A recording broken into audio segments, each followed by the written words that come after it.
Hello everyone, my name is Pete and I get to be one of the pastors at Epiphany Station. The topic of conversation this morning is confidence. I wonder how confident Aaron felt, Moses' brother, when he heard these words in Leviticus chapter 16. It says this: "The Lord said to Moses, warn your brother Aaron not to enter the most holy place behind the inner curtain whenever he chooses. If he does, he will die." Whoa! Okay, so here's the deal.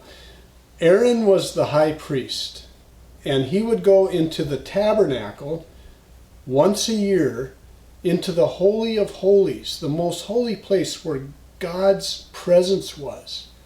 And he would offer up sacrifices on behalf of himself, his family, and the whole nation of Israel. Now, in chapter 16 of Leviticus, the third book of the Old Testament, Moses heard from God and passed on to Aaron all kinds of directives, and there was a ton of detail in these directives in terms of how Aaron was to do this task once a year. That task was called the Day of Atonement. And Aaron had to dress a certain way. He had to offer up specific animals for sacrifice. And there was a certain order in which he had to do it. And I invite you to look at that chapter 16 of Leviticus, to see all the different things he had to do.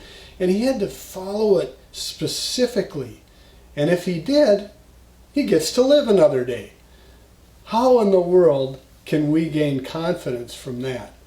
Well, in a little bit, we're going to look at another book in the New Testament called the book of Hebrews. And I like to think of Hebrews as a fulfillment of what we read in Leviticus. Now, here's the thing. When Jesus was on the cross, this is Good Friday after all.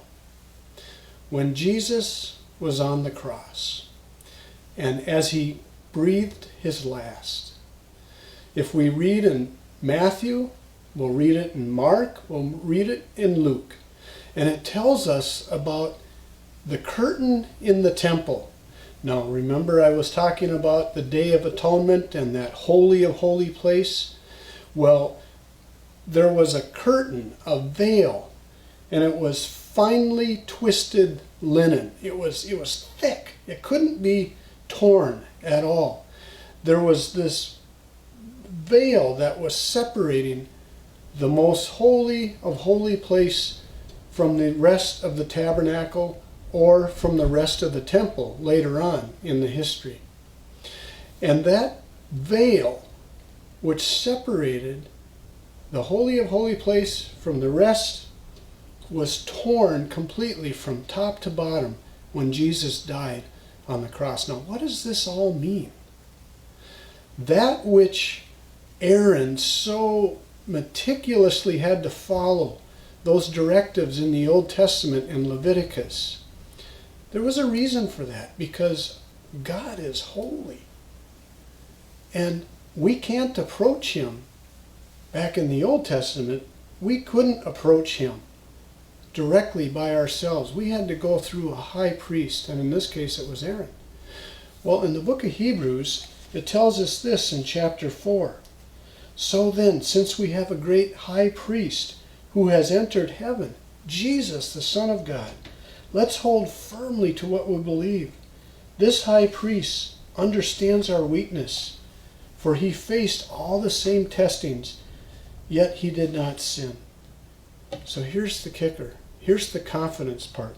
Let us come boldly or confidently to the throne of our gracious God. There we will receive his mercy, and we will find grace to help us when we need it most. That throne room, that throne that Hebrews just talked to us about, is the very holy of holy place that we found Aaron in the Old Testament. Jesus intercedes for us. Jesus is our great high priest. And we don't have to have that separation or that veil any longer. We can go directly to the throne of God. Doesn't matter what day, what time of day, it doesn't matter what it is for. In fact, when we feel our greatest need, that's when we're encouraged to be confident and to come boldly before our God. So sometimes it's necessary to read the Old Testament in order to gain a deep appreciation for what is in the New Testament. And on this Good Friday, I just pray, I hope that you're all encouraged, knowing that you can approach God confidently and boldly because of what Jesus Christ has done for you, because of what Jesus Christ has done for me. I trust that this Good Friday, you're trusting God, you're trusting Jesus. And if there's anything at all that we can help you with, please let us know. You can let us know right there on social media, or talk to a good friend, talk to another pastor, whoever it might be in your life right now. But it's my desire, it's our desire here at Epiphany, that you would know that you can trust your God and that you can go to Him boldly in your time of need. God bless you, and we'll see you next time.